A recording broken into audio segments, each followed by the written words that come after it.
Everybody, this is Sherry at djsundry.blogspot.com, and today I have a fun project. This is not a card, it's not a layout, this is just a fun decorating project. Now, you may recall about a week or so ago I posted a project where I did an announcement for a wedding shower, and today I am working on the table decorations for the same wedding shower. Now, this idea is not original with me, and I will post the link to where I saw this idea on YouTube. It was from Sarah over at Live, Love, and Scrap. And when I saw it, I had already been thinking about making a big banner with the bride and the groom's name on it. But when I saw this project, I loved it so much. I talked to my pastor's wife and I said, what if we changed it and did this? And plus it'll save me a lot of paper because a normal banner takes up a lot of paper. So let's get started on the project, and we'll go from there. The first thing I did is I bought this dowel rod. Now on Sarah's project, she used these really fun paper straws that she had purchased, or I think she got them from Scrappy Moms. Unfortunately, I don't have time to purchase something like that from the internet because the shower's actually, well, by the time you see this video the shower will be over, but the shower is actually on Saturday the 28th, and this is the day I'm taping the video is actually the 26th, so I've got to hurry. But so I decided, what could I do to change this up? And so I found a long dowel rod at my local Joann's, and I had my husband cut it into 10-inch pieces, so they were this size because I wanted 3 of them. And then I took my Folk Art Metallic Rose paint. Now you may remember this from the tips video a few days ago or a week or so ago, where I showed you how I make my own spray, my metallic sprays. This is the same that I have this same in a spray. But so I took this and I just painted over my stick, so it looks like this. Now the next thing I needed to do was make a pinwheel. Now I don't have a pinwheel die, but that's okay because I've made pinwheels with my kids. So what I did is I had some paper. I went into my paper stash, and I believe this paper's from Provo Craft. It's an old stack when they were doing the really thick stacks for about $15 or $20 years and years ago. So I chose this piece of paper, and then I found this piece of paper, and it actually has it had flowers up the sides. And I thought that was a fairly good match. And so I chose this piece of paper and I cut them into 5-inch squares. And then from there what I did is I pulled out my Xyron 950 and I ran the darker pink speckled paper through the Xyron 950 so that I could make them into virtually one piece of paper, because I wanted a 2-sided paper and I really didn't have anything that wasn't the heavier paper that was 2-sided that I could use for this project. So I made my own 2-sided paper, and so that's what you see here. You see this 5-inch square, and then I took my ruler and with a pencil I drew a line from corner to corner to form an X. And then I took my pencil again and I went 1/2 inch up from the center point and drew a little line just so I would know how far to cut. And then I took my scissors and I just cut down to that line. So you can see here that we have a cut all the way down. This has some glossy accents on it. So now what I did is I went back into my stash and I found these really fun heart brads because it is a wedding shower after all. And so I'm ready now to make my pinwheel. I took my paper piecer and my mouse pad and I punched holes, and you want to do it all on the same side. So in this case I just chose the left hand corner. So I punched a hole in the left hand corner, you turn it the next left hand corner, in all 4 left hand corners, and then a hole in the center. And then we're ready to start. So I'm trying to decide which one I want to be the main one, and I think I want to do it this way for this one. So I'm going to start here, and I'm going to put that through, and then I'm going to come to the next one where I have a hole, and I'm going to put that through. Now this looks a little strange, but it really does work out. And then I'm going to put this through. And kind of have to have nimble fingers here. But you'll see it does form a pinwheel by the time you're done. So you've just put all 4 corners through. It's kind of hard for me to do this on camera because I can't really see. And, oh, I see the problem. All right, let's go back a couple. My brad split, and so it wouldn't go through. So let's try that again. So we're going to put that through, just like, may need to get a new brad. Sorry about that, guys. Let's try that again. There we go.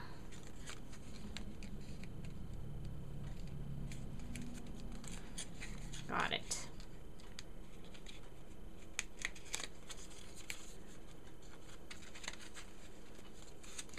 The other 2 that I made, I'm making 3 of these. The other 2 went together beautifully. Of course, because I wasn't on camera. All right, and then I'm going to poke that same brad through all the way to the bottom. And then I'll just open up the brad to hold it in place. I know I'm off camera again, I think. Okay, there we go. And there we have our pinwheel. Isn't that cute? So now what I did is I pulled out my hot glue gun, and I'm going to just put a nice thick dab of glue there, only not that thick. There we go. It already cooled off. There we go. And then we're going to just glue that to our stick and just hold it long enough for it to cool. And there we have our pinwheel. Now, if you're using a shaped die, as I did, one thing you want to be sure about is that your a shaped brad. You want to be sure that your brad is facing upside down, or I mean right side up, because I did have to go back through on the first one and reposition it while it was still cool. So there we have a pinwheel. So this is the first step of our project. Now the next step that I did is I found a long foam block, again at my local craft store, and I sliced it up into pieces, and because we need something to hold this, correct? So what I did is I found these what are they called, ivy bowls at my craft store, and they were only about $1 a piece. And then I just shaved off the block to fit inside, and then just got a nice big piece of a full sheet of pink tissue paper, and there's so much fullness there that you can, if you're careful, pull a little bit of the fullness in and cover up the top of the block, and then just press it down, and there we have our first part of our decoration. Now the next step is to make the banner that's going to go between them. So I am going to turn off the video and start working on the next step, and put away my glue gun, and I'll be back in just a little while. Okay everybody, we're back, and I am just about to finish up this project. Not exactly sure how I'm going to show you the finished project because it ended up quite a bit larger than I'm not sure how I'm going to film it, but we'll figure that out. So I just had the very last step to do, and I'll show you what I've done, and then I'll show you the finished project. So what I did is I went into the Cricut craft room, and I had purchased earlier the Cricut craft room exclusive party picks and pennants, and this is flag number 3 on that. And I cut this at, I have to think, 5 inches wide, and this is the way it cuts, and then there are little score marks in the middle, and you fold it at those score marks. Now I was having all sorts of fits. Every time it came to the corner, it would wrinkle it instead of cut it. I changed my blade. I don't know, maybe my mat's not sticky enough, I don't know. But anyway, that's how I cut that. And then what I did is I cut, using the shift feature, it cuts 2 more pieces, and they look something like this. And so what I did is I cut out enough of those for my banner at 4.5 inches wide. So that made it a bit smaller. So then I just ran those through my Xyron, And that goes together just like that. Now I have had to do a lot of trimming on this project because of just the way the rough cuts on it. But that's real life. That's what happens. Okay, so there we have that. And then what I did is I went into the font feature. Now this is the first time I have really used the font feature. I mean, I've cut a few letters and things, but to really use the font feature appropriately in the Cricut craft room, and it is fabulous. So what I did is I went into the font feature and I went through all the different cartridges of fonts that I have, and I chose the one I liked. I had originally planned on using Cursive 101. But then when it came to the not Country Carnival, but the Country Life cartridge, I really liked that one better. And so what I did is I cut that at 1.2 inches. Now, if you use the uppercase on the Country Life cartridge, you actually get a banner. But if you use all lower cases, then you get, it prints or cuts out all uppercase. It's kind of confusing.